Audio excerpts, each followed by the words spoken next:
Welcome to our look at the 2026 Norway Chess Open, where Pragnananda faced off against Wesley So in a display of high-level restraint. White starts with knight to f3.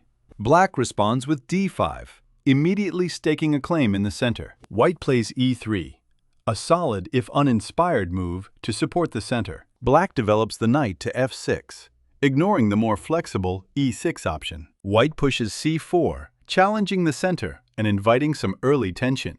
Black plays e6, closing the pawn chain and solidifying the center. White opts for b3, preparing to fianchetto the bishop rather than developing the knight. Black brings the bishop to e7, a quiet move that prepares for castling. White plays bishop to b2, finally completing the fianchetto setup. Black castles kingside, tucking the king away while white is still deciding on a plan. White plays bishop to e2, a standard developing move that prepares for castling. Black strikes with c5, challenging the center directly instead of the quieter b6. White plays pawn takes on d5.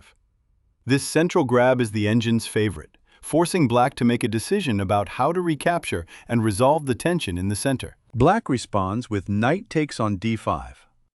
While the engine preferred the pawn recapture, this knight jump is perfectly playable, though it does invite white to develop with a tempo. White plays knight to c3, developing naturally while hitting that central knight. Black plays knight to c6, bringing more force into the center. White plays queen to c2, a useful move that eyes the center. Black plays knight to b4, a slightly impatient choice that ignores the more solid b6. White plays queen to b1, calmly retreating to safety. Black plays b6, finally preparing to develop the bishop. White plays a3, politely asking the knight to leave. Black plays knight to d5, returning to the center. White plays h4, looking for space on the king side. Black plays f5, a bold, if slightly optimistic, attempt to grab space instead of simply trading knights. White plays queen to c2, quietly preparing for the coming central skirmish. Black moves the knight to c7. It is a bit of a retreat, and while it keeps things solid, one wonders if the knight is planning a long-term vacation away from the action. White strikes in the center with d4, challenging black's control immediately. Black captures on d4. This is a standard reaction to central pressure, though it does open lines that white will be more than happy to utilize. White jumps the knight to b5, creating immediate, if temporary, headaches. Black develops the bishop to d7, a move of profound, quiet indifference. White captures on d4 with the knight. It is a necessary recapture, keeping the material balance and ensuring the center doesn't collapse into a total mess. Black takes the knight on d4. It is a clean exchange, though one might argue black is just helping white develop the bishop to a more active square. White recaptures with the bishop. Now the bishop sits on a lovely diagonal, staring down the board like a landlord waiting for rent that is never going to be paid. Black moves the knight to b5, hoping to find a better home. White retreats the bishop to b2, keeping it safe and sound. Black plays rook to c8, finally putting a piece on the open file. White plays queen to d2, preparing to challenge the center. Black responds with bishop to c6, eyeing the board's long diagonal. White trades queens with queen takes on d8. It is a sensible, if somewhat uninspired, decision to simplify the position and remove black's most active piece from the board. Black recaptures with the rook to d8.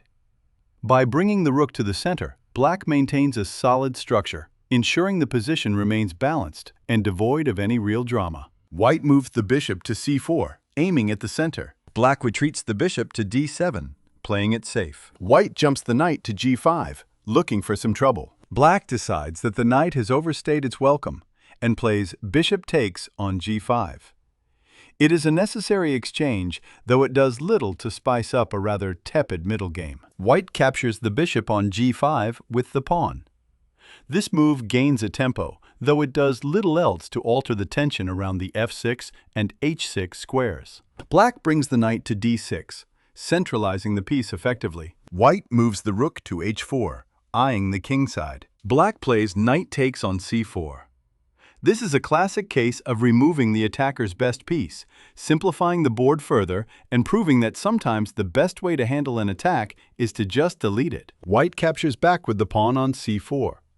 It is a sensible, if uninspired, way to restore material balance, though one wonders if White was hoping for something more creative. Black moves the bishop to c6, eyeing the center and long diagonals. White moves the king to e2, abandoning any pretense of castling. Black plays bishop to b5, immediately challenging White's control of the c-file.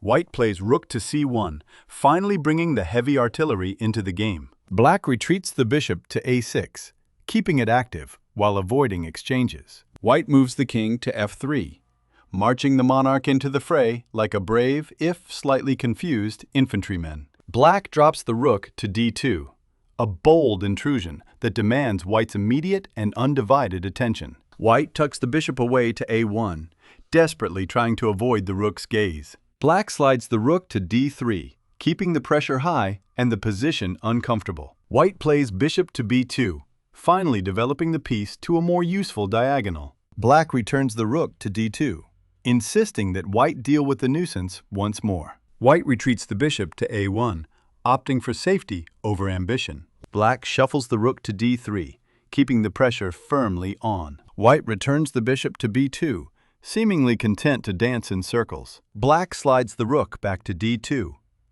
It appears both players have decided that repeating the same position is a perfectly valid strategy for avoiding any actual work today. This game concluded in a draw, characterized by a level of precision so high that neither player could find a single mistake to exploit.